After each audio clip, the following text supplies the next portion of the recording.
Many times in the history of our civilization, the introduction of a new thought has brought skepticism, even ridicule. Despite this, there always has remained the duty and an alienable right to tell the people the truth. The motion picture you are about to see is true. It is not fiction. Much of the information in it has never been told. You will see it here for the first time.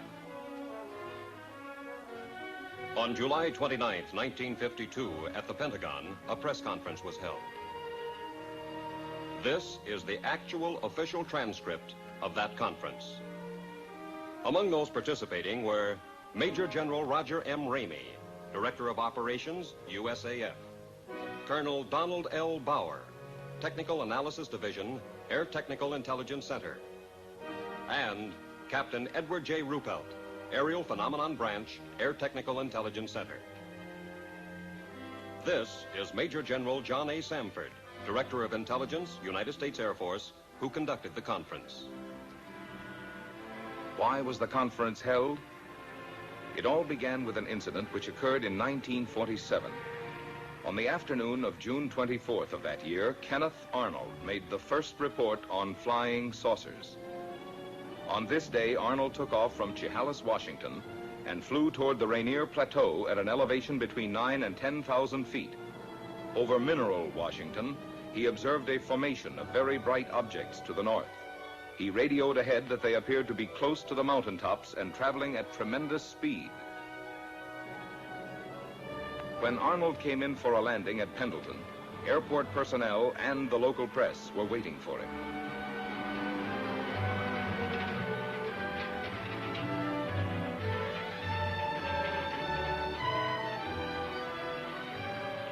Arnold counted 9 objects in echelon formation. He observed that they had no tails and described them as saucer-shaped objects. The story was picked up by the wire services. He saw what? In the next 24 hours, virtually every newspaper in the country ran the story.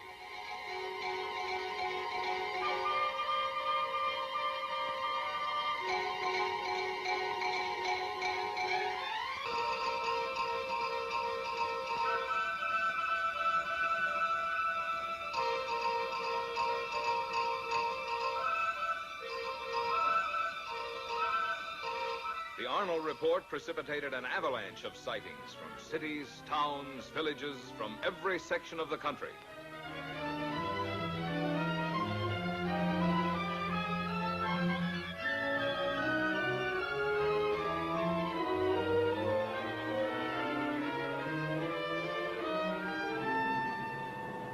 The commercial aspects of the saucer situation were not overlooked.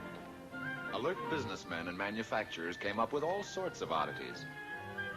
The practical joker moved in. Homemade saucers of all kinds and descriptions began to turn up promiscuously. Within a few months of the original saucer report, practically everyone in America was conscious of flying saucers. This man in the saucer, can you describe him? Well, sir, he was small and skinny. He had his head was pointed, came to a very sharp point. He had long green hair. His eyes were a sort of purplish red. He had large ears which were formed like an antenna. His teeth were perfect, but spread far apart. And I noticed, too, a jacket of some sort of spun glass and bright red metallic hues. You say this all took place in a few seconds. Mr. Nagelschmidt, can you tell me what color tie I'm wearing? I'm sorry, sir. I didn't notice. You mean to say you can remember everything about this man from the spaceship, his hair, the color of his eyes, the clothing he was wearing, and yet, after all this time, you can't tell me the color of my tie? But you didn't come out of a flying saucer. Then, at approximately 1400 on January 7th, 1948, the Kentucky State Police reported to the Fort Knox Military Police that they had sighted an unusual aircraft or object flying through the air, circular in appearance, approximately 200 to 300 feet in diameter, moving westward. The provost marshal at Fort Knox called the commanding officer at Godman Air Force Base. call flight service at Wright Field. Determine if they have any experimental aircraft in our area. We have a report of an unidentified aircraft south of the field. It was about 13:15 when the tower controller in the Godman Tower received his instructions from the commanding officer. Right, Patterson? The PFC continued giving routine instructions to a light plane which was practicing takeoffs and landings. Flight service. Captain Hopper, flight service. Flight service is a clearinghouse. The positions of all military planes are carefully plotted so a minute-to-minute check may be made on their position, course, altitude, and speed. Flight service to Godman Tower. We have no experimental aircraft in that area. However, we do have a B-29 and an A-26 on photo mission in that area. In the meantime, Lieutenant Cowan, the AACS, and the operations officer had arrived in the tower. They were joined by the intelligence officer and the executive officer. Upon hearing the information from flight service, the executive officer called Colonel Hicks, the commanding officer. Colonel Hicks, can you come over to the field, please? At about 13:50, the tower controller saw an object south of Godman Field and directed it to the attention of the tower. Lieutenant Cowan was the first of the group, after the tower controller, to locate it. He immediately directed it to the attention of the operations officer. After observing it for a moment, he picked up a telephone and put in a second call to the commanding officer. While he was putting the call through, Colonel Hicks arrived in the tower. It was now about 14:20. About 14:30, a flight of 4 F-51s being ferried from Marietta, Georgia to Stanford Field, Kentucky, was sighted south of the base. The commanding officer issued an order to contact the flight leader. Channel B and find out who's leading the flight. Godman Tower to leader, flight 451. Godman Tower to leader, flight 451. Come in. Captain Mantell, flight leader F-51 to Godman Tower. Over. Stand by for further instructions. Vector the flight into the area of the unknown. Vector Mantell on a heading of 210 degrees. Godman Tower to Captain Mantell. Come in, over. Mantell to Godman Tower. Over. Godman Tower to Captain Mantell. Investigate an unidentified object in your area. Your new course, 210 degrees. 210 degrees. Mantell to Godman Tower. Changing heading to 210. Loco, out.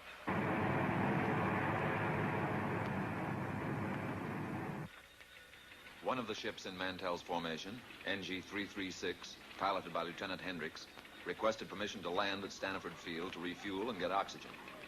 Permission was granted. Captain Mantell and the other two planes started to climb toward the object. The second pilot made a similar request. Both wingmen refueled and, after getting oxygen equipment, took off again. Captain Mantell, flying NG-3869, continued climbing, outdistancing his wingmen. At 14:45, Mantell called the tower. Mantell to tower. I see it. Above and ahead of me. I'm still climbing. A few moments later, one of Mantell's wingmen was heard. What the hell are we looking for? After a moment, Captain Mantell made a reply. Mantell to tower. The object is directly ahead of and above me. Now moving at half my speed. Godman Tower to leader, flight 451. Godman Tower to leader, flight 451. Come in. Mantell to tower. It appears to be a metallic object of tremendous size. The object now was in visual view of the tower personnel. Mantell to tower. I'm trying to close in for a better look. I'll go to 20,000 feet. Shortly after this, Pilot Hammond, the remaining wingman with Mantell, called Mantell over his radio. Level off, Captain, until I regain visual contact. The personnel in Godman Tower waited tensely for Mantell's reply, but he made no answer. A moment later, Pilot Hammond made another report to the tower. Mantell seemed to have disappeared. Mantell had apparently climbed beyond his wingman. At 15:25, the remaining wingman broke off and returned to Stanford Field. The object, which was in visual sight from the tower, as were the F-51s during the chase, disappeared at approximately 1550. The F-51s were first lost to view, and then the object went behind a cloud. Godwin Tower to Captain Mantell. Come in. Over. This is Godwin Tower to Captain Mantell. Come in. Over. At 1750, Staniford advised Godman Tower that Mantell had crashed 5 miles southwest of Franklin, Kentucky. The crash had occurred at approximately 1645. Captain Mantell was killed.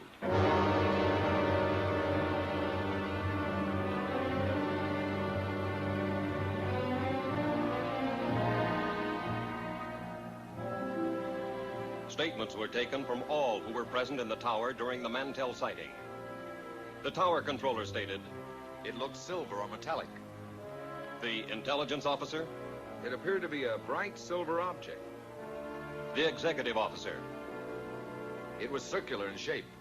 the AACS, A small white object in the sky. the operations officer, It appeared round and white. the commanding officer. It could be seen plainly with the naked eye. The statements were typed up for the necessary signatures as the interrogation concluded. There was one point on which there was some disagreement.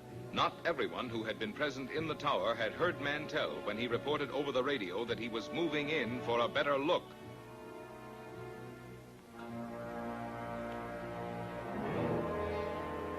The more lurid sections of the press reported that fragments of Mantell's plane were found to be radioactive. Some news sources reported that an autopsy revealed that Mantell had been killed by some kind of death ray unknown to our men of science. These reports were false. Because certain publications persisted in using a sensational approach in reporting sightings, there were increasing demands from the public for an explanation. However, the Air Force had already taken official cognizance of the flying discs. Headquarters, United States Air Forces, issued a directive for a detailed study of flying disc reports. This project received a secret classification and the code name of Sign.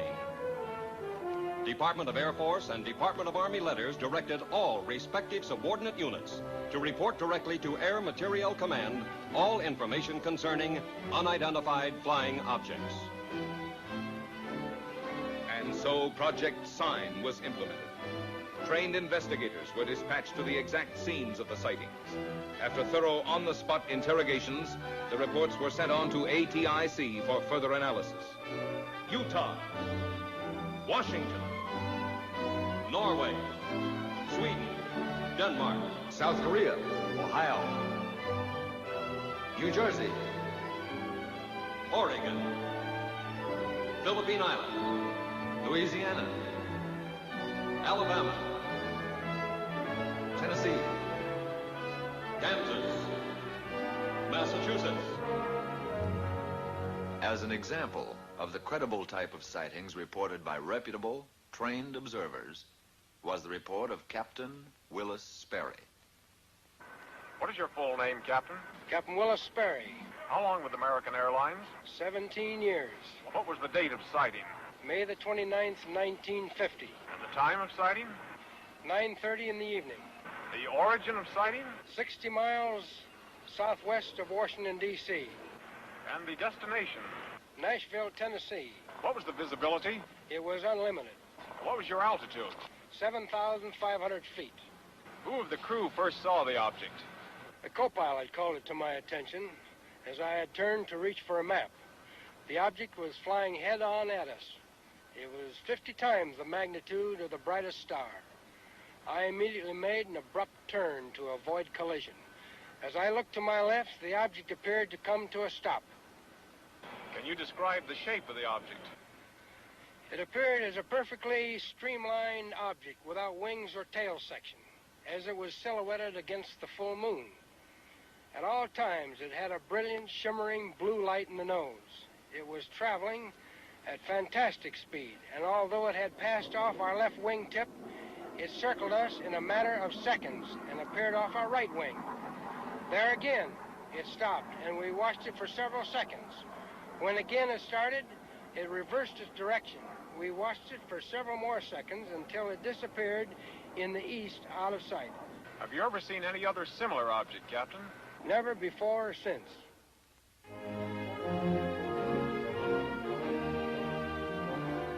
On January 9th, 1950, the press reported that Project Sign was closed. From now on, the Air Force stated its only similar activity would be the routine conventional watch for unidentified flying objects. This is the Daily News building in Dayton, Ohio. My name is Al Chop. A short time after my discharge from the Marine Corps, I paid a visit to the newspaper where I had previously worked as a reporter for 5 years. Well, Al, you rascal. Glad to see you. Good to see you. Keeping yourself? The editor was a close friend, and he tried to convince me to take back my old job on the paper. He was very persuasive, but for personal reasons, it didn't interest me. Oh, but you remember the old days here, and now it's all different. 3 hours for lunch, double time for overtime, blonde copy girls. Once he realized that my mind was made up, he made another suggestion. It was due to this casual suggestion that I walked right into the middle of the flying saucer story. Ever since the Korean situation, there's a lot of activity out at Air Material Command. You could fit right in that public information office there. Who's the man to see out there? Friend of mine, Major Cross. I'll call him now. The idea appealed to me. I'd always been intensely interested in aviation. Also, I liked the idea of settling down in Dayton again. Both Dee, my wife, and I had a lot of friends there. It would be like coming home again. The editor set up an appointment for me at Air Materiel Command. This is what I wanted, but a man never knows what he's getting into. The next day, I went out to AMC and talked to the major. He seemed satisfied with my newspaper background. I was interviewed by a personnel official who filled out the necessary papers preliminary to an Air Force security check. Full name? Albert M. Chop, C-H-O-P. Age? 35. Married? Wife's name? Dolores. Children? Girl, age 11, boy 5.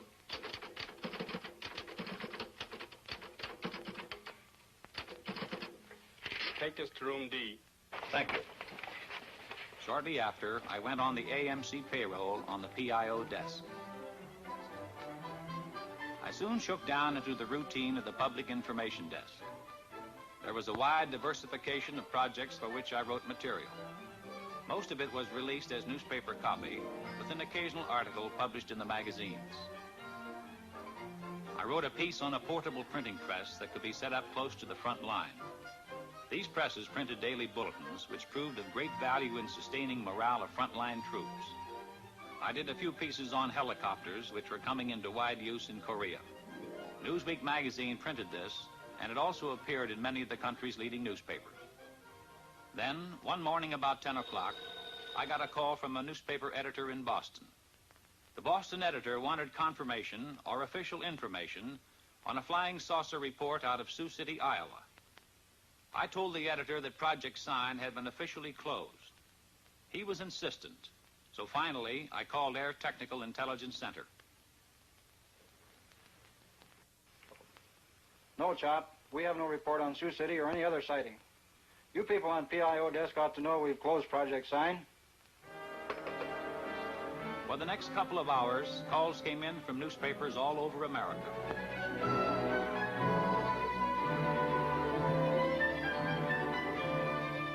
Gradually, I was able to piece the story together. On the previous evening, a commercial airline DC-3 in Sioux City, Iowa, had requested clearance from the tower to take off. The tower held them up, informing the pilot that there was a light in the west that they thought might be a light plane. The tower stated that they were trying to contact it, but were unsuccessful. The tower was in contact with another light plane that was coming in for a landing. The DC-3, engines idling, stood by at the end of the runway until the light plane landed and taxied off the strip. The tower then gave the DC-3 pilot permission to take off.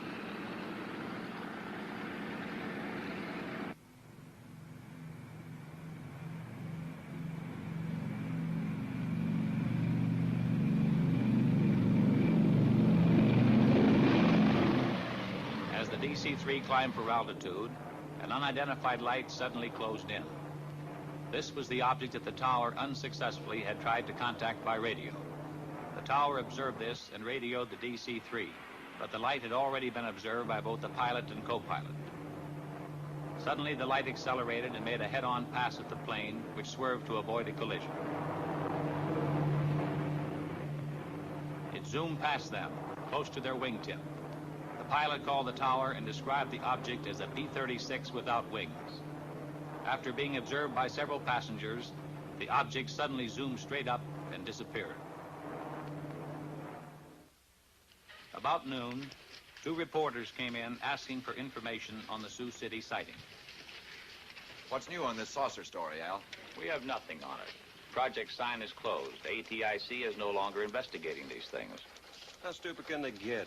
How can they drop an investigation when there are things going on like this Sioux City incident? Look, George, I don't make policy around here. I've got a job, and I take my orders just like everybody else. They insisted I make another call for verification with ATIC. I indicated to one of the reporters to pick up the extension and listen in, so he, too, could hear. Yeah, hello, Major. Al Chop. Couple of reporters here want some information on Sioux City. Look, Al, the answer is the same. The project is closed. I told you that before. Yeah, thanks, Major. You heard the man. This thing doesn't add up. Those men saw something up there. Oh, there's probably some simple explanation for it. Don't tell me you guys believe this saucer bunk. You're just sitting on a story, Al. Well, you believe what you like. But personally, I think this whole saucer business is pure, unadulterated bunk. One day, shortly after the Sioux City incident, I went over to get a story on a former German scientist. Area B was a maximum security section. The story appeared in the New York Times. I had obtained the background on the scientist from the files. He was formerly one of the top men at Peenemünde, Germany, one of the key figures participating in the successful development of the V-2 rocket.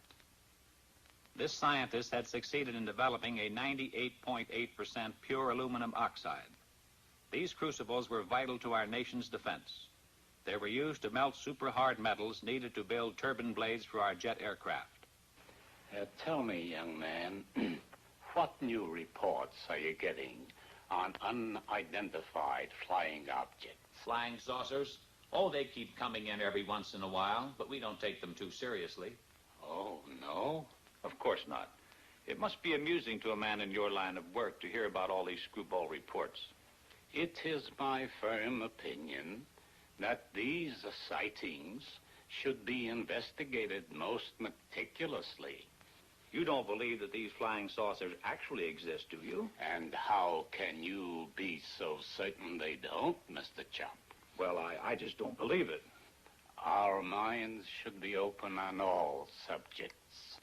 Wrong conclusions are usually the result of lack of comprehensive analysis. Of course. Well, thank you, Doctor. I won't take up any more of your time. And I'll let you read the article before I send it in. Thank you, Mr. Chop. I'll be looking forward to it.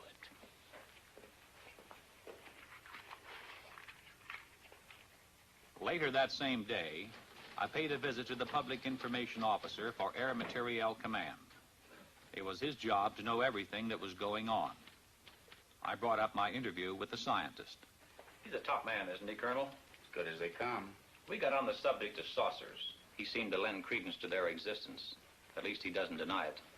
Well, he's not alone in that opinion. I don't understand, Colonel. If a crack scientist thinks they could exist, why not the Air Force? Al, I'm going to let you in on something. Somehow security was breached on the code name Sign.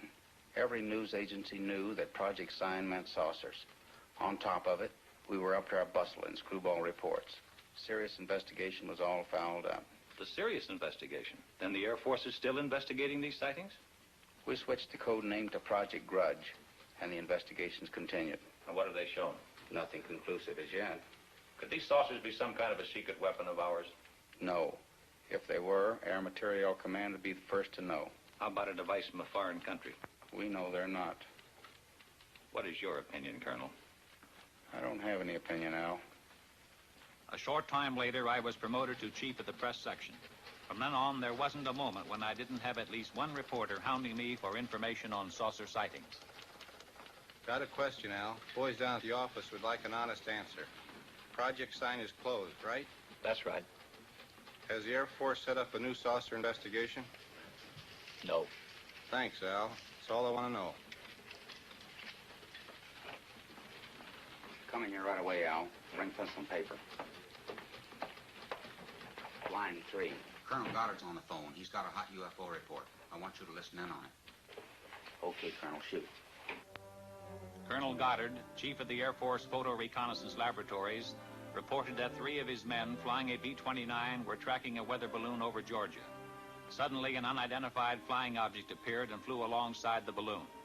After a few moments, the object dived and made a pass at the balloon, then proceeded to disappear. When the balloon was recovered, it had a 6-foot rent in it.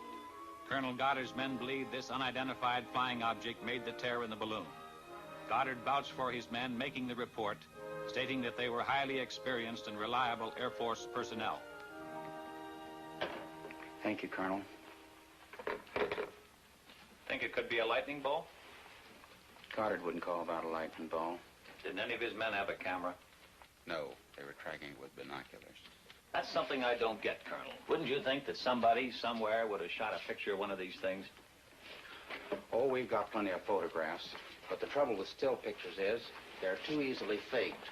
What about a motion picture? Could that be fake? Oh, trick shots are possible, but not without complicated and expensive laboratory equipment, highly skilled men. Even then, motion picture experts could easily determine fakes. That eliminates some joker faking a piece of motion picture film in his garage. It'd be practically impossible to get away with that. Well, I guess that's why you have no movies of them, Colonel.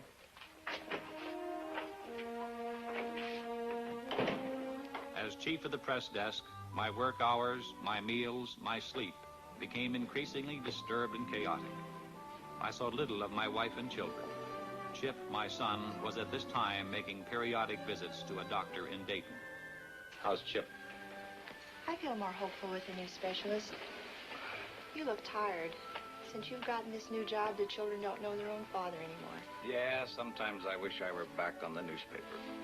I was talking with Mrs. Collins today. She tells me her husband's cousin works with a man who swears he saw a flying saucer. I thought I told you that term was taboo in this house. Do you really think they might be from Mars or someplace? Look, honey, don't you get like the rest of those screwballs that I have in my hair all day.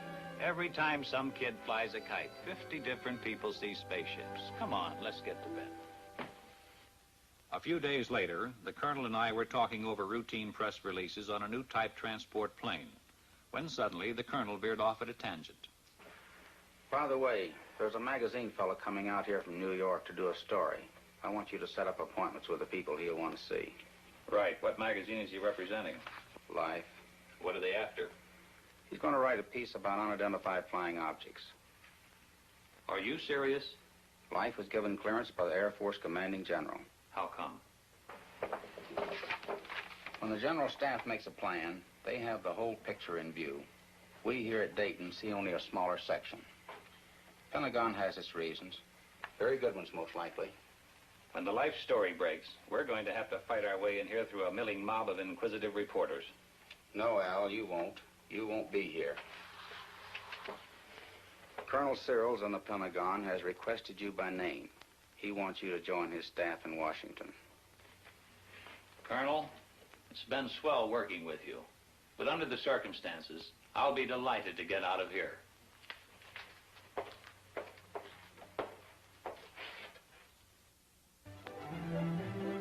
Upon my arrival in Washington, I was assigned to Air Force Press Desk, room 2E765 in the Pentagon. My last official act at AMC had been to arrange the conferences and briefings for Life magazine. I was in Washington only a short time when Look magazine submitted the galley proofs of their saucer article to my desk. I put the Look article through to security review. Now I felt free to settle down in my new job. I checked in with the press section of the United States Senate, House of Representatives, and Department of State. I paid the required visits to the information departments of the Army, Navy, and Marine Corps. I covered the Civil Aeronautics Administration and other agencies with whom I would be working in close contact. By now, I figured I was through with flying saucers for good. But the Pentagon had other ideas. Because of my previous experience, I was assigned to unidentified flying objects. I was back in the flying saucer business. In the activity of setting up housekeeping and getting adjusted to the new job, I completely forgot about the Life magazine article. Also, I was able to spend more time with Chip. My son had been deaf in one ear since infancy, and it was difficult for him to play with other children. I had settled down to a regulated home life, but it was only a lull before the storm.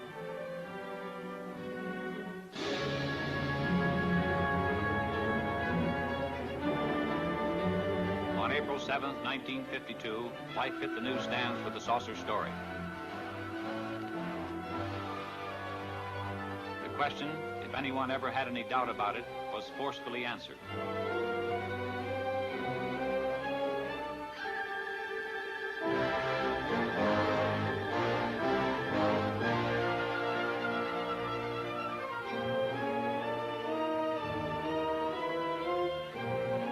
The public, America as a whole, had an intense, avid interest in the subject of flying saucers. The first few days following the Life story were chaotic. Naturally, my desk was an exposed point, and I was under an incessant barrage by newsmen. Shortly after the Life story, Look's coverage of saucers hit the newsstand. Their story featured a saucer map, including a statement by the commanding general, U.S. Air Force, Hoyt Vandenberg. Vandenberg stated, "The Air Force is interested in anything that takes place in the air. This includes the aerial phenomenon commonly known as flying saucers.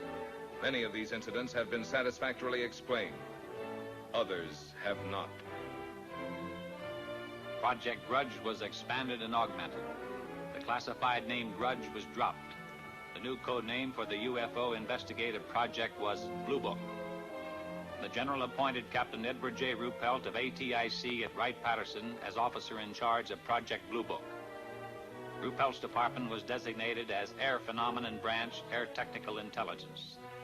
At Ruppelt's disposal was a large staff of distinguished scientists, both military and civilian. One day, Major Dewey Fournay of Current Intelligence Branch sent for me. Will you come in here a minute, Al? Major Fournay was intelligence technical analyst and UFO monitor. Thanks, Captain. Al, I just got a call from Captain Ruppelt. A Navy photographer named Newhouse has made a sighting near Tremont in Utah. He got some UFOs on film. Motion pictures? Motion pictures. This film should prove interesting on a comparative basis. Comparative with what? With the Montana film. ATIC's had it for some time over at Dayton. You mean ATIC has had motion pictures? Why wasn't I told about it? You're being told about it now. Can I see these films? Ruppelt has the Newhouse film. It's back at Dayton being processed and analyzed. But I can show you the Montana film. This film was shot August the 15th, 1950. It was taken in Great Falls, Montana by Nick Mariana. Immediately after we were notified of the sighting, we sent an intelligence man to get a first-hand report. My name is Nick Mariana. For the past 6 years, I've been the general manager of a minor league baseball club called the Electrics. We play out of Great Falls, Montana, and are a farm club of the Brooklyn Dodgers. On August 15th, 1950, at Legion Ballpark in Great Falls, Montana, after a couple of hours in the clubhouse office, I went up into the grandstand to call the groundskeeper. As I reached the top of the stairway, I glanced northward to the tall Anaconda Copper Company smokestack to check the direction of the wind from the white smoke. Force of habit, I suppose, because our outfielders use it as an indicator on defensive play. As I looked up, I saw two silvery objects moving swiftly out of the northwest. They appeared to be moving directly south. The objects were very bright and about 10,000 feet in the air. They appeared to be of a bright, shiny metal, like polished silver. Both were the same size and were traveling at the same rate of speed, which was much slower than the jets which shot by shortly after I filmed the discs. Suddenly, they stopped. It was then I remembered the camera in the glove compartment of my car. I raced downstairs, yelling for my secretary, Miss Virginia Ronick. The distance from the top of the stairway to my car is about 60 feet, and I must have made that in about 6 jumps. I asked my secretary if she saw anything, and she said yes, 2 silvery spheres. I unlocked the glove compartment of my car, took out the camera, turned the telephoto lens on the turret into position, set the camera at f/22, picked up the objects in the viewfinder, and pressed the trigger. The discs appeared to be spinning like a top and were about 50 feet across and about 50 yards apart. I could not see any exhaust, wings, or any kind of fuselage. There was no cabin, no odor, no sound, except I thought I heard a whooshing sound when I first saw them. As the film clicked through the camera, I could see the objects moving southeast behind the General Mills grain building and the black water tank directly south of the ballpark.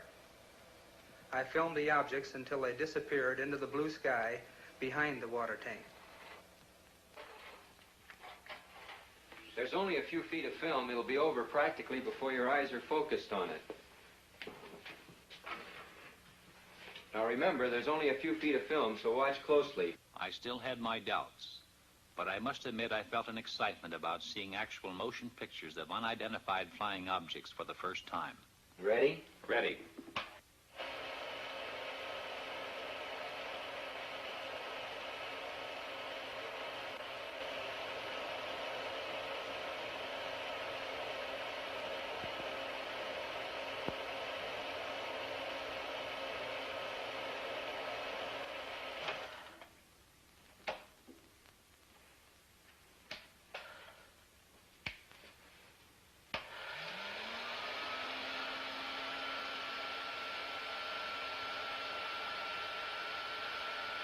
What do you make of it? You saw what I saw. What's your opinion? I'll run it again.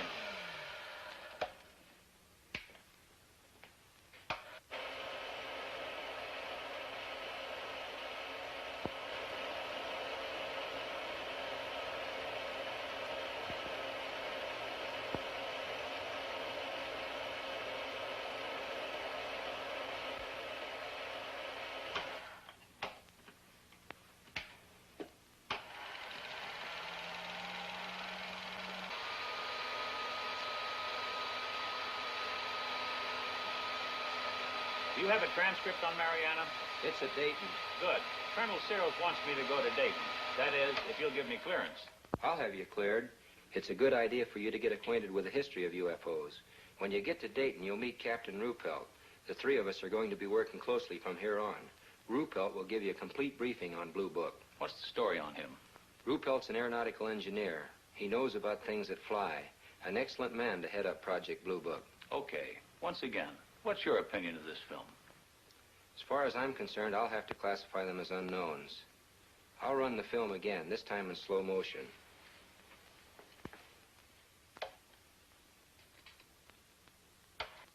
This time I strained my eyes to study the film. The Air Force analysts, by measuring the angular velocity of the objects and by computing their speed, had determined that they were not balloons.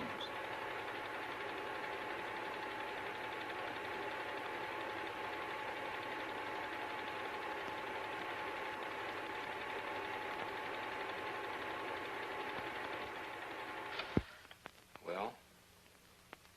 There was something up there in that sky. And if they were not balloons, I don't know what to think. You better get going to Dayton.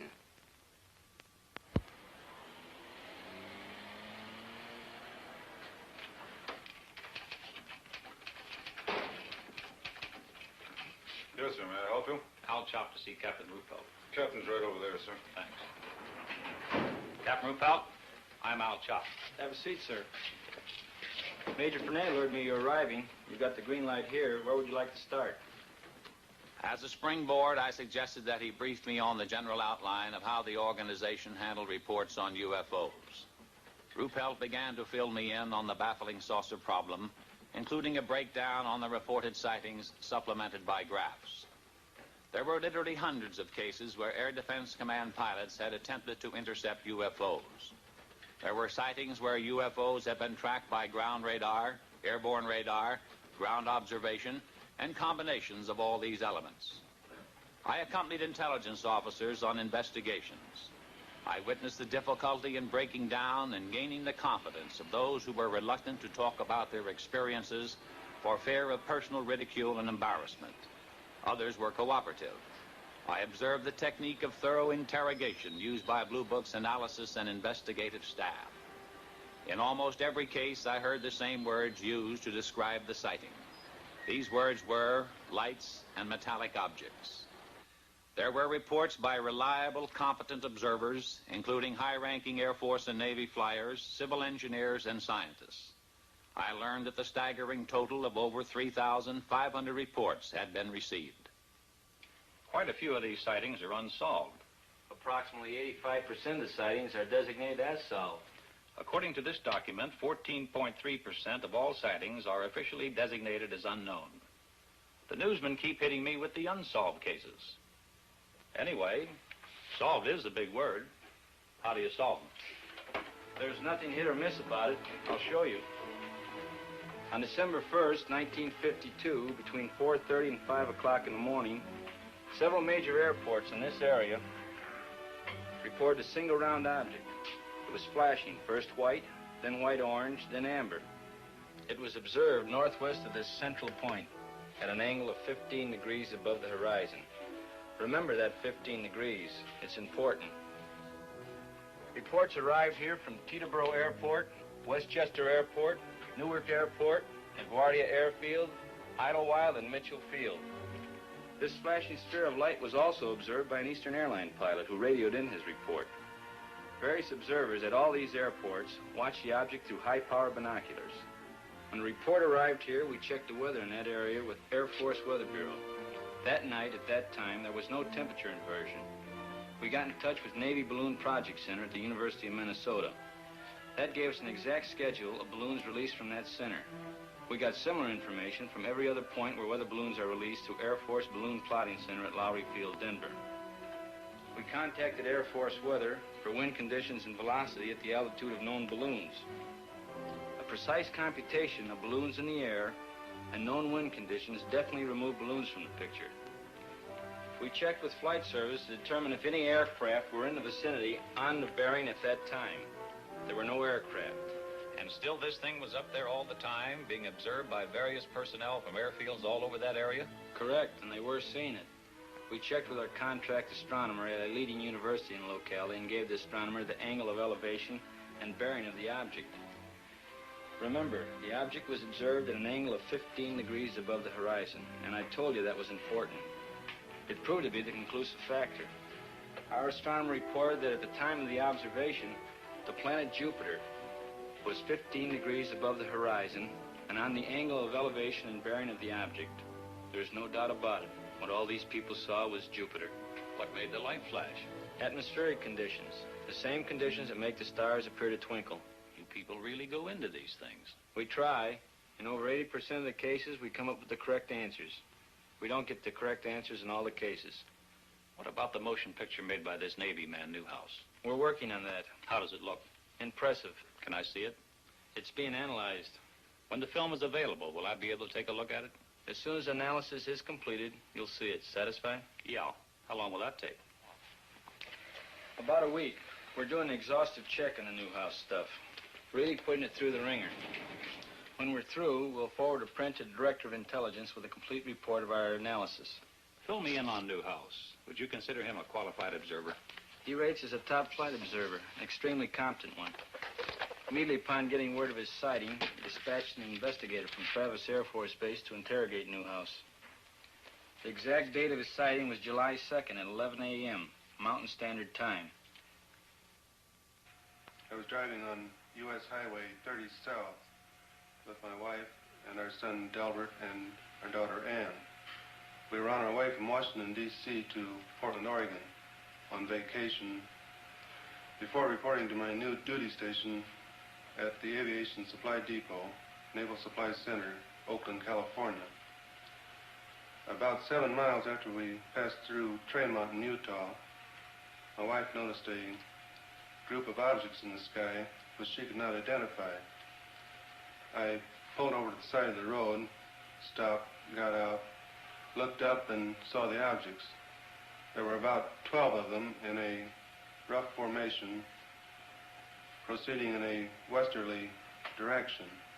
They were like nothing I'd ever seen before, although I've logged some 2,000 hours in the air. They were identical in appearance.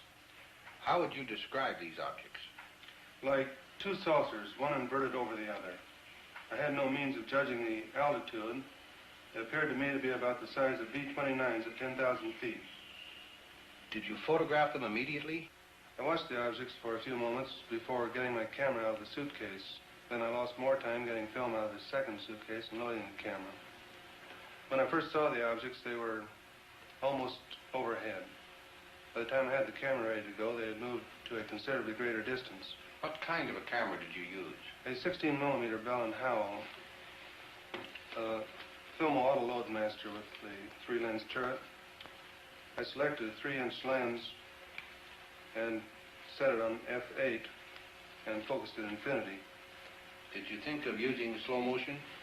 No, the camera was set on 16 frames per second, and in the excitement of the moment, I didn't think to shoot at a greater rate, although that would have improved the coverage.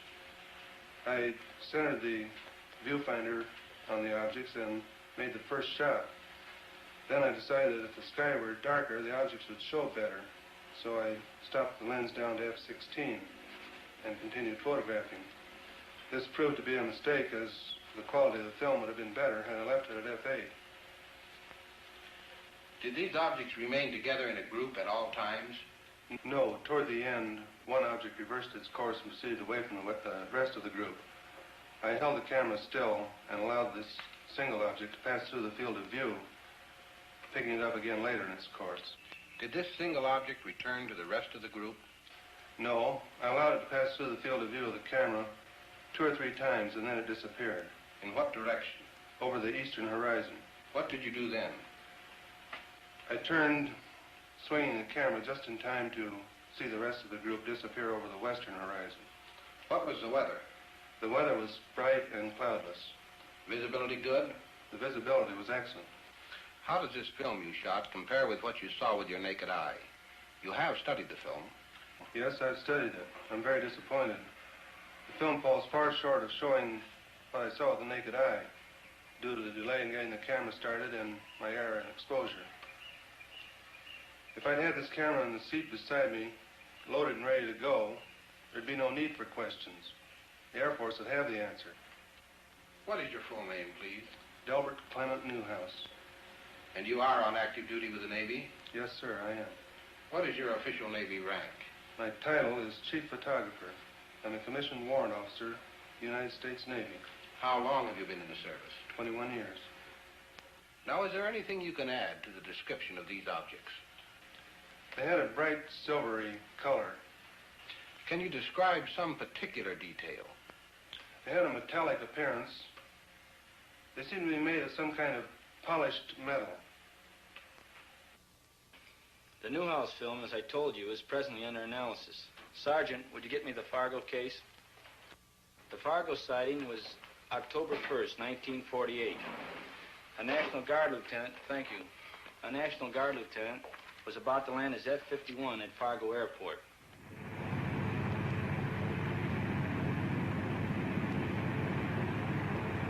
Captain Ruppelt gave me the details from the record. The pilot, after a routine patrol flight, was cleared by the tower to land when he asked, "Anything in the way?" "There's a Piper Cub below you. Nothing else in the air." I see the Piper Cub. I see another light about 1,000 yards ahead of me. It looks like the tail light of a plane. I can see you, but I can't see the light you're observing. The pilot told the tower he could see it and was going to close in and try to make identification.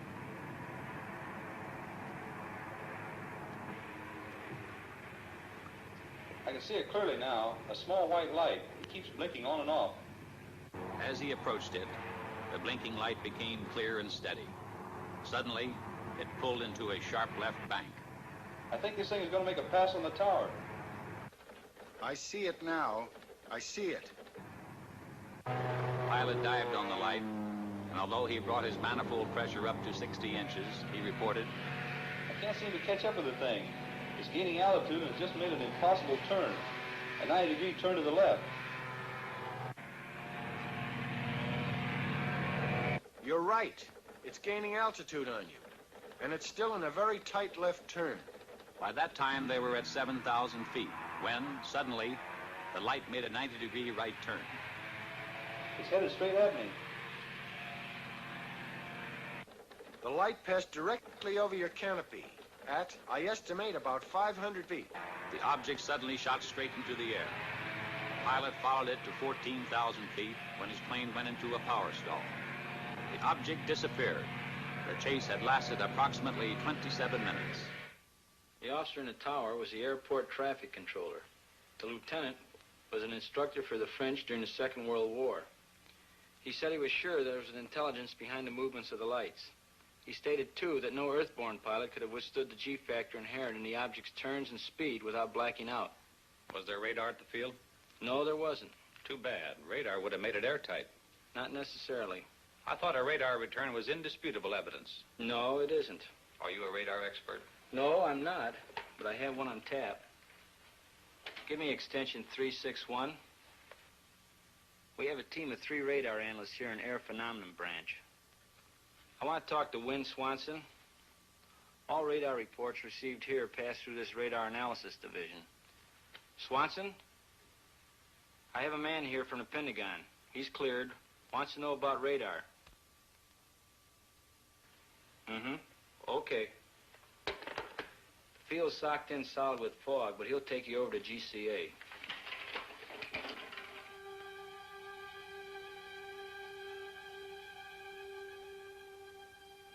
This is ground control approach. With zero visibility, GCA picks up the aircraft coming in, and by means of the pips on their scope, can talk them into a landing. Now this scope here gives the aircraft in the area. This scope here tells you whether you're to the right or the left of the landing strip, and that one there tells you whether you're too high or too low. Now the next scope is the same as this one, except that it gives you more accuracy. Patterson, GCA. This is Air Force 2162, past Fairfield, fan marker inbound. Request landing instructions. There you can see him on the screen. Now you can track him all the way in. He's flying blind. Steer right to heading 20 degrees and begin descent to 1,500 feet. This is Air Force 162, steering 20 degrees, descending to 1,500. Over. Air Force 162, the weather at Patterson Field is 100 feet ragged ceiling. Visibility 1/2 mile. Light rain. Wind southwest 6. Altimeter 998.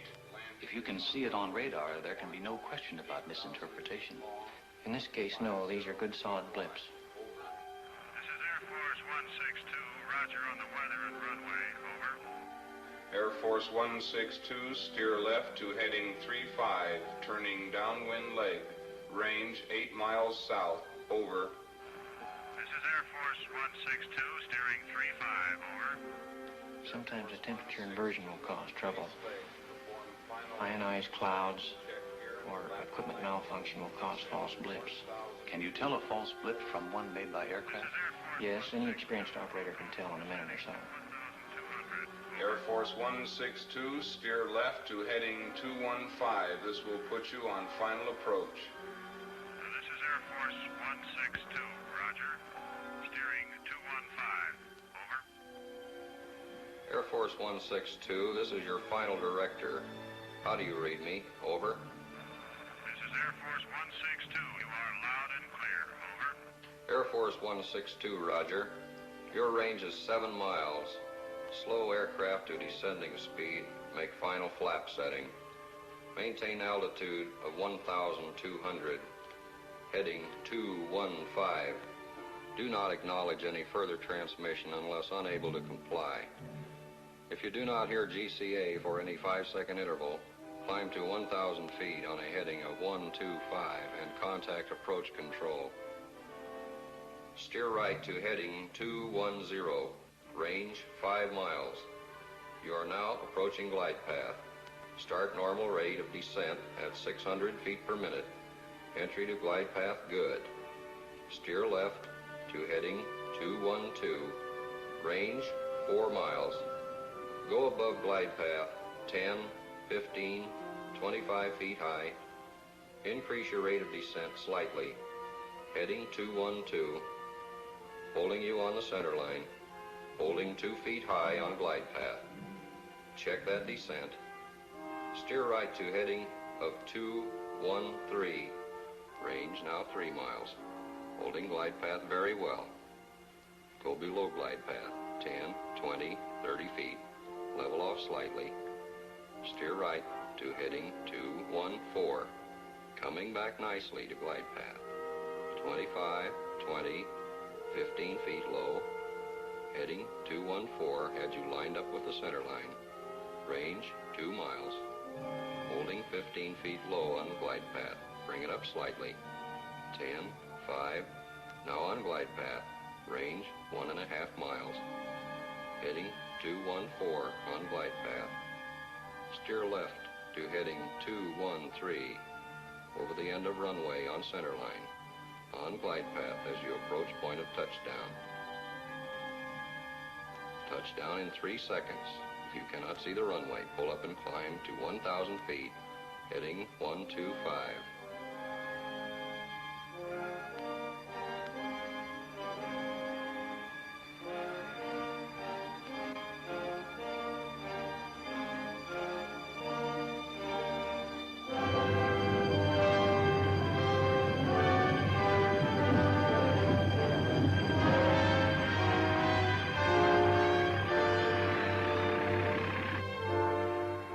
Safe at home. Well, that's it. Coffee? Yes. What exactly is your job here, Swanson? I'm one of a group of 3 radar specialists employed by the Air Force. Reports of radar contacts of unidentified objects are sent in to us from all over the world for analysis. How long have you been in Air Force intelligence? 2 years. Ever come across any cases you couldn't solve? We have unsolved cases, yes. Cases where good solid blips appeared and no known objects in the area. Then, too, we have cases of fantastic speed. Exactly what do you mean by fantastic speed? I mean speeds greater than any achieved by man. How much greater? Thousands of miles per hour. Thousands of miles. What's your idea of what they are? All I can say is unknown. You must remember that I have been restricted to only radar contacts. I have no experience with visual contacts. What do you think about the chances of these objects having intelligence behind their control? All I can say is I have an open mind. What do you think about the theory of interplanetary source? I have an open mind, period. I spent a full week in Dayton. I had hoped to see the Newhouse film before returning to Washington, but it was still under analysis by the Wright Field Photo Lab. When the analysis was completed, the film was taken by an Air Force courier and hand-carried to Washington to be viewed by the Director General of Air Force Intelligence. It is. All set, Major? Yes, sir. Air Technical Intelligence has reported that this film could not be produced under simulated conditions. Let's go. There'll be several feet of blank film before the pictures come on.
The film, as Newhouse had predicted, was in bad condition, but the chief interest was in movement, speed, and light source.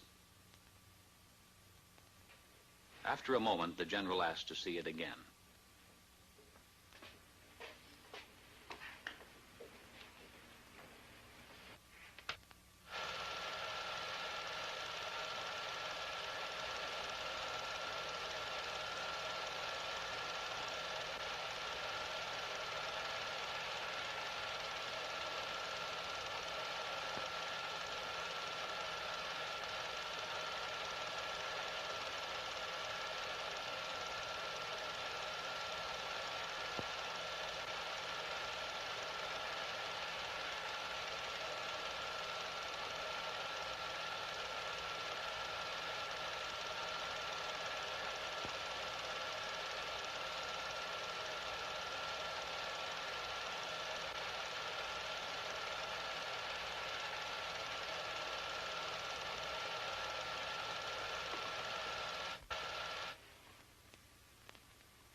about that?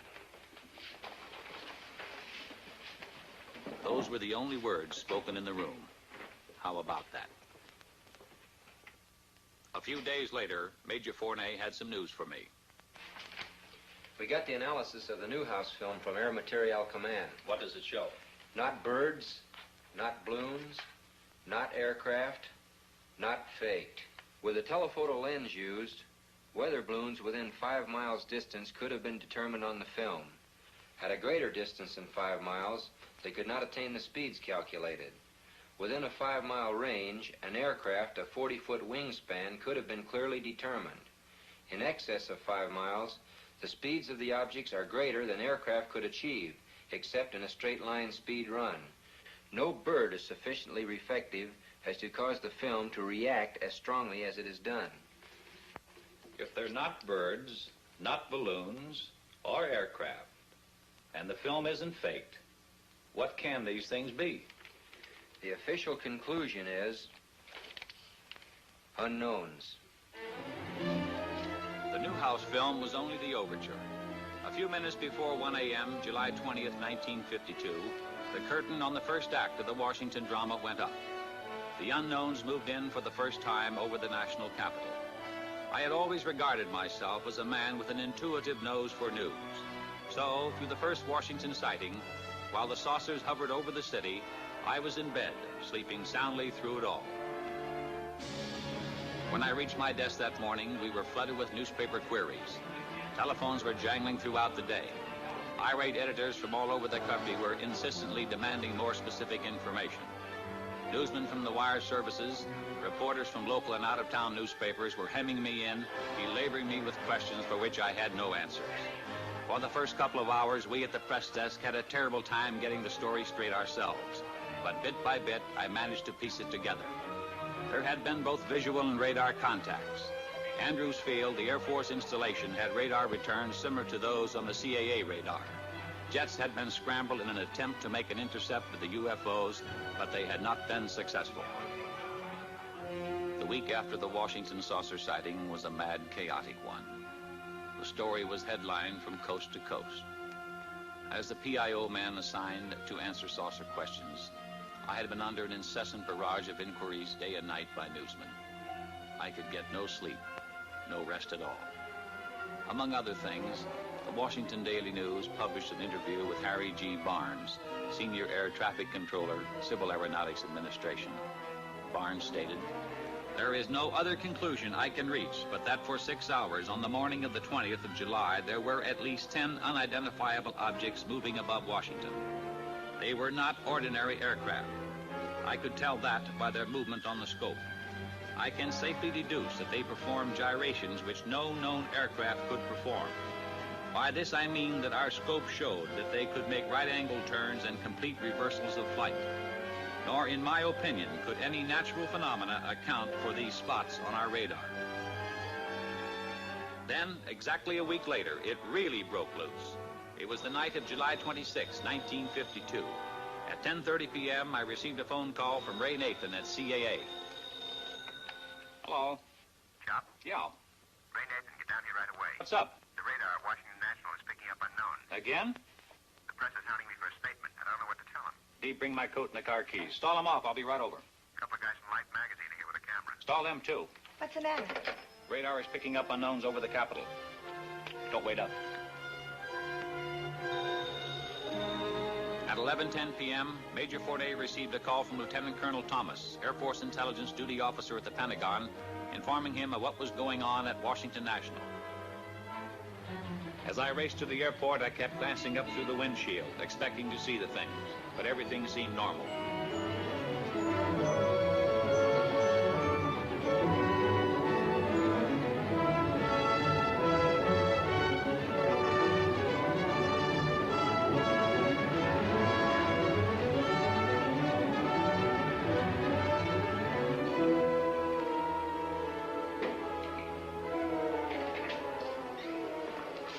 Am I glad to see you? They tell us we need your okay to get into the radar room. You can't get in, boys. I'm sorry. We want some pictures of that scope, Al. You can't photograph the scope. Why not?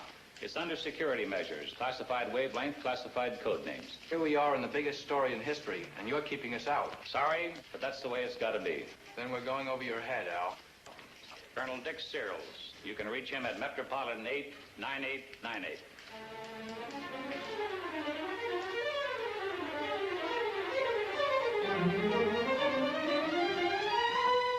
Another one. Look at him go.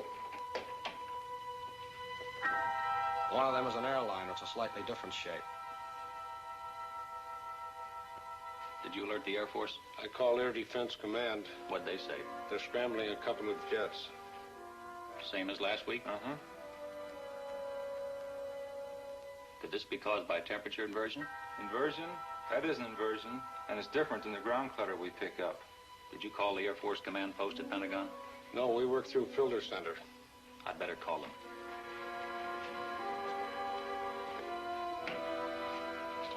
Get me the Pentagon Air Force Command Post. This is Al Chop. I'm at Washington National. Have you heard about the unknowns here tonight? We've been alerted. There's a blue flight on the way there right now. Okay. Washington Control to Flight 639, come in. Flight 639 to Washington Control, over. Washington Control to Flight 639, you're approaching traffic on your left. Can you see it? Over. Andrews Tower to Washington Control. We show an unknown just to the left of Flight 639. Flight 639 to Washington Control. We can see that traffic on our left. Over. Washington Control to Flight 639, what does the traffic look like? Over. Flight 639 to Washington Control. It's a light, a blue-green light. Over. Washington Control to Flight 639, can you make out what type of craft it is? Over. Flight 639 to Washington Control. No. We can just see a light, a blue-green light. Over. Washington Control to Flight 639, roger, out. This is Bluebird 1 to Washington Control. Come in. The jets are coming on now. Washington Control to Bluebird 1, change course to 225 degrees. Bluebird 2, hold your course. Over. Bluebird 1 to Washington Control. Wilco, out. Bluebird 2 to Washington Control. Wilco, out. They're gone.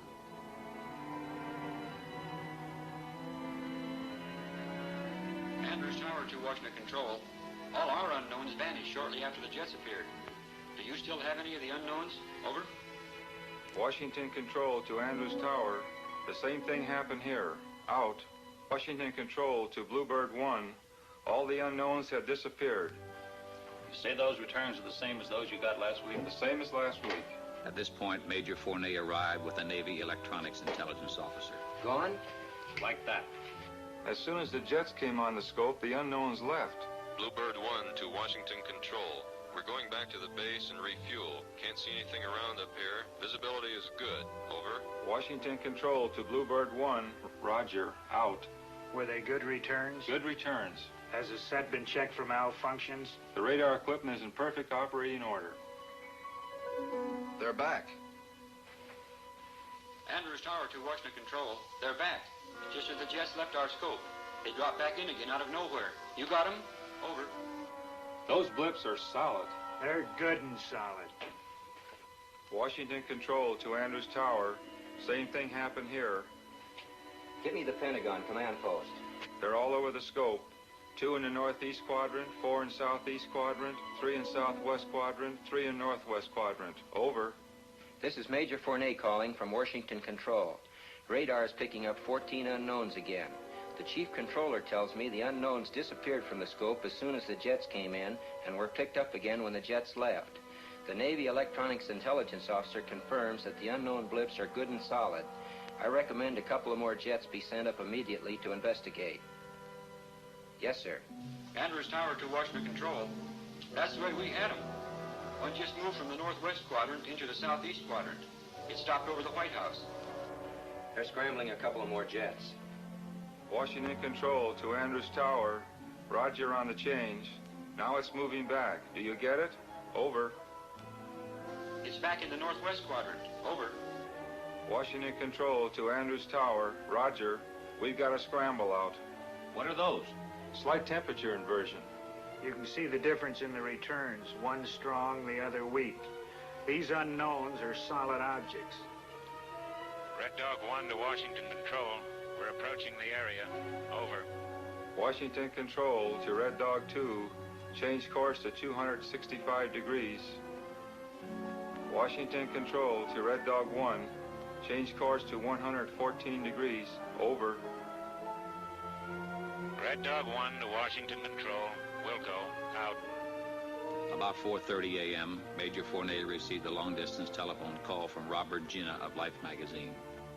He wanted permission for his people to interview the pilots of the first scramble at Newcastle. Major Fournet decided that under the circumstances, it would be wise for him to take the call. Washington Control to Red Dog 1. Change course to 315 degrees. Over. Red Dog 1 to Washington Control. Wilco, out. Washington Control to Red Dog 1. Come in. Red Dog 1 to Washington Control. Over. Andrews Tower to Washington Control. Our scope shows Red Dog 1 is right in the middle of the unknowns. Washington Control to Red Dog 1. Can you see anything on either side or to the front of you? Over. Red Dog 1 to Washington Control. Can't see anything. Wait a minute.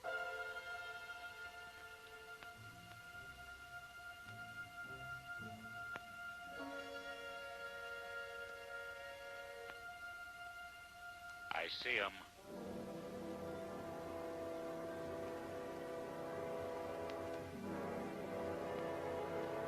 Yeah, I see 'em.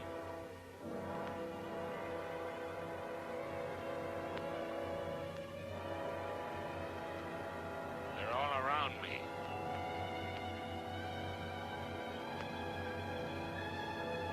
They're moving in on me.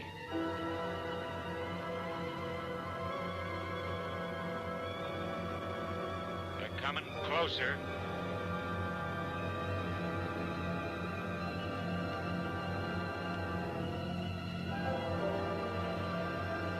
They're coming closer.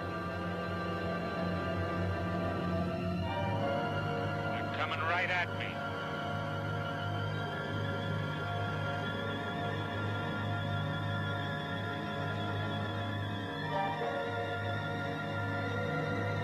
Hold it.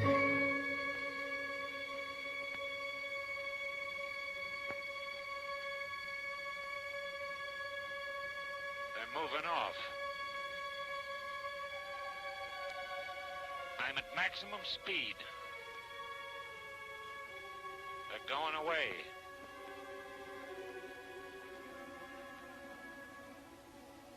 They're gone. I can't see them.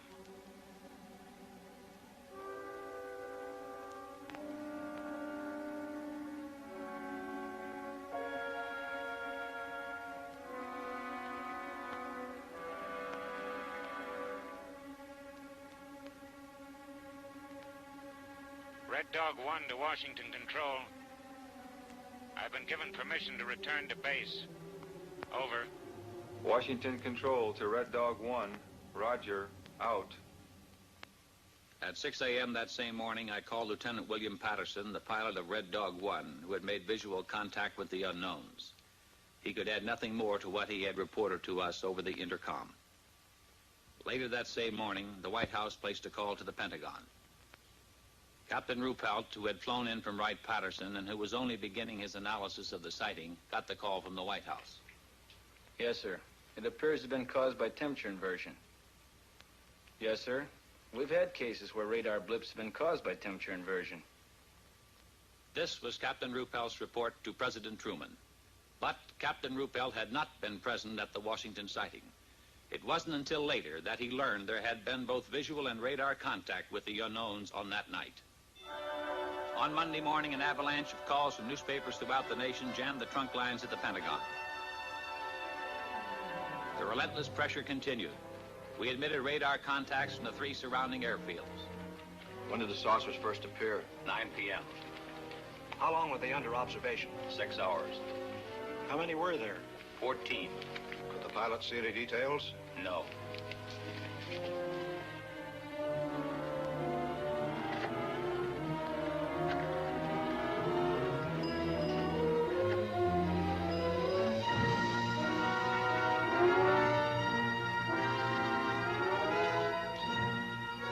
In an interview which appeared in the Washington Times-Herald, Lieutenant Patterson, pilot of Red Dog 1, said he concentrated on one of the bright lights, but it outran him. I tried to make contact with the bogies below 1,000 feet, Patterson said. I saw several bright lights. I chased a single bright light. I was at my maximum speed. I ceased chasing it because I saw no chance of overtaking it. Under the insistent demands from the nation's press and the accumulating pressure of the public, the Chief of Staff set up a press conference at the Pentagon. I was present when General Sanford spoke for the newsreel cameras. Air Force interest in this problem has been due to our feeling of an obligation to identify and analyze to the best of our ability anything in the air that may have the possibility of threat or menace to the United States. In pursuit of this obligation, since 1947, we have received and analyzed between 1,000 and 2,000 reports that have come to us from all kinds of sources.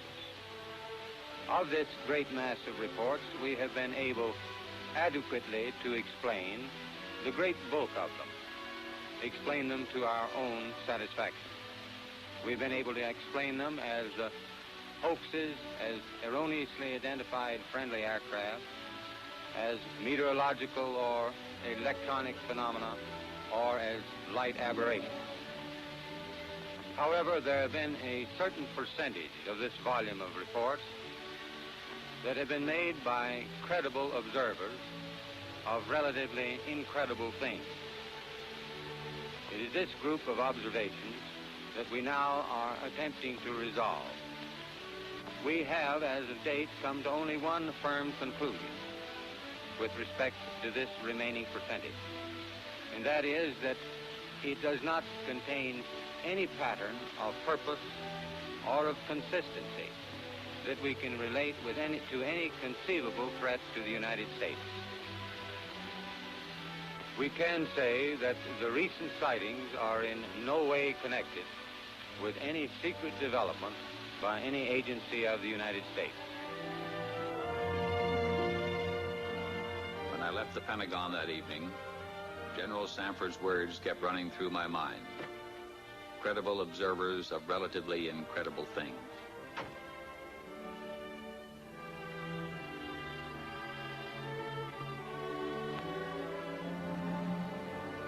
The theories of the skeptics could not stand up to the actual experiences of high-ranking military personnel, radar experts, airline pilots, and other responsible witnesses referred to by General Sanford as credible observers. I started to walk through the streets of Washington, the words remaining with me, credible observers of relatively incredible things. I recalled, when I first joined the project at AMC, how I regarded with disbelief the whole subject of flying saucers. But piece by piece, the evidence had crystallized, until now, in my opinion, there was no doubt as to their existence. Now, so far as I was concerned, it was no longer a question of whether or not there were unknown objects flying in our atmosphere. For me, the only questions that remained were, what are these objects? Where do they come from? To me, the evidence indicated intelligence behind their control, and by now the belief that their source was interplanetary was no longer incredible.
This is the Montana film, projected exactly as it was photographed. The objects are moving against a 25 to 28 mile an hour wind. This is the film in double frame or slow motion. A slight bounce in the movement of the objects as well as the tower is perceptible. This is due to the handheld camera. The film, analyzed frame by frame, shows the movement of the objects to be horizontal and steady. We will now vary the action and size of the objects and also stop the action from time to time for your study. We have just made a jump cut in the film to an enlarged size and reversed the action.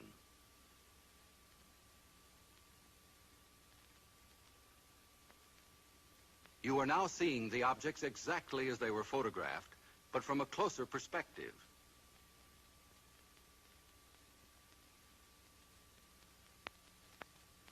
Analysis reveals that the objects are not balloons, nor any kind of known aircraft.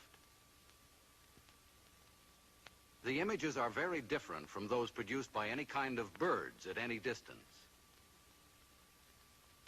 The shape, brightness, speed, rectilinear path, steady motion, and separation rule out various forms of optical atmospheric mirages or cloud reflections. Comprehensive analysis has eliminated meteors and other known natural phenomena. The possibility of airplane reflection has been carefully studied and ruled out. This is the Utah film as it was originally photographed. The image structure and maneuvers definitely eliminate any kind of known aircraft. This is where Chief Photographer Newhouse, in his excitement, changed exposure. He believed that by changing density and giving the film more contrast, he could clarify the objects.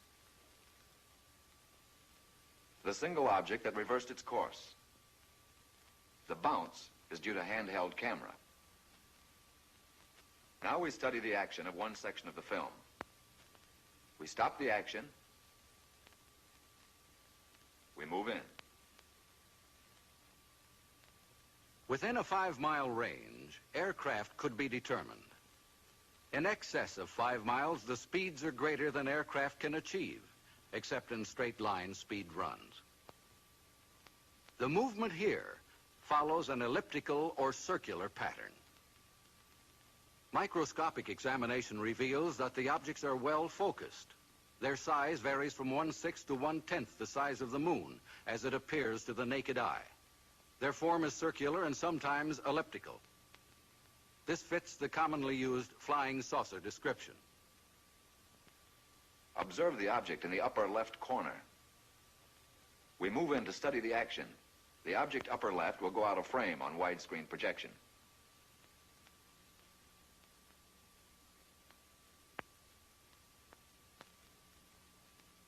Observe the motion of the two objects upper right as we rock them back and forth.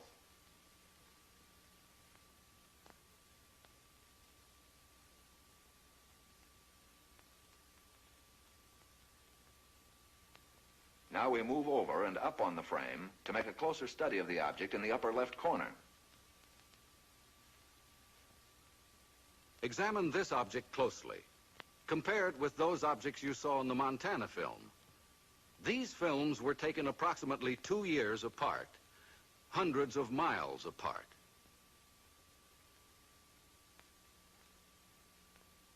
We drop back to the original perspective and resume. Now the section of the film where photographer Newhouse changed exposure. Weather conditions, together with the persistence and motion of the formations, eliminate the possibility of atmospheric mirages. Photogrammetric experiments have shown that the images cannot be associated with any kind of birds at any distance. Stop. Now forward again.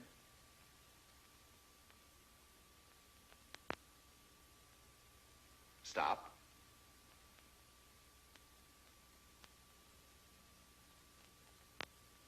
We drop back to original perspective.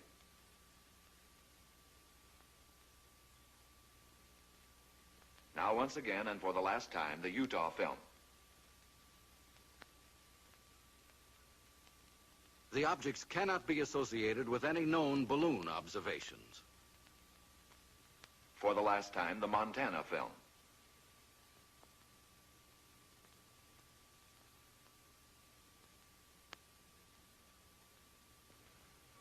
The motion picture you have just seen is authentic. It is substantiated by documentation, eyewitness accounts supported by affidavits, and official government reports. The evidence has been presented to you with integrity and objectivity to establish the fact that unidentified flying objects, commonly known as flying saucers, do exist. Some kind of flying objects have been photographed in the sky. If they cannot be identified as objects known to man, what are they? If they are not man-made, who made them? If they are not from this planet, where are they from?